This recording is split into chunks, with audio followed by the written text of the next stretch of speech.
If you've been listening to the talk in Washington about bank regulation, here's a word you've heard a lot: capital.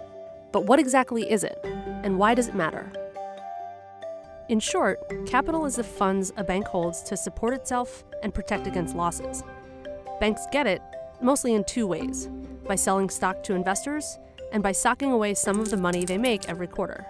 Think of a bank like a building, with a deep, sturdy foundation of capital that it can use to make loans to homeowners and small businesses.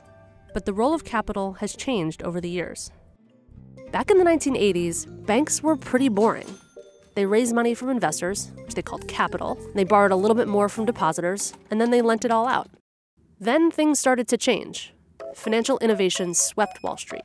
There were all these exotic new products, debt products, and derivatives. It was an age of easy money. Along the way, banks figured something out. The more money they could borrow, the more profit they could make. It used to be that banks would take maybe $20 of their own capital, borrow $80, and make a $100 loan.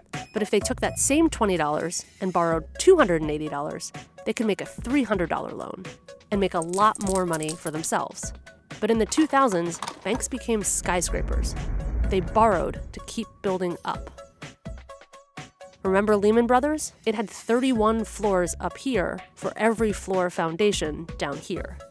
Merrill Lynch, 40-1. These floors are full of assets, some simple ones like treasury bonds, and some really complicated ones like interest rate swaps. And the foundations weren't all cement.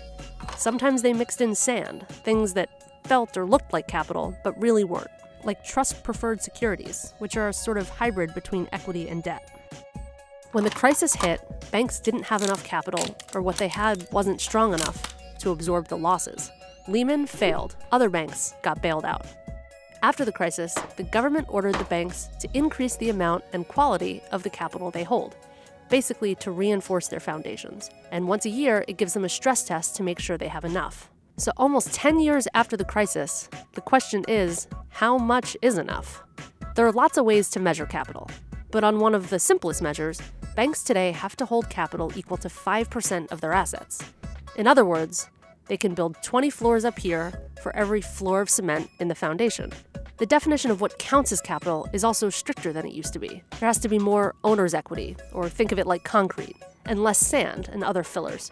Bank executives think this has gone too far, though. They say their foundations are too big, and they argue that if Washington eases up, they'll be able to lend more, boosting the economy.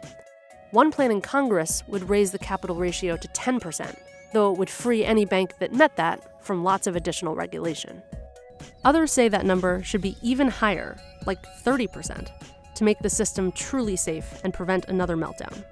That would require banks to raise more than $1 trillion in new capital. That's a lot of cement.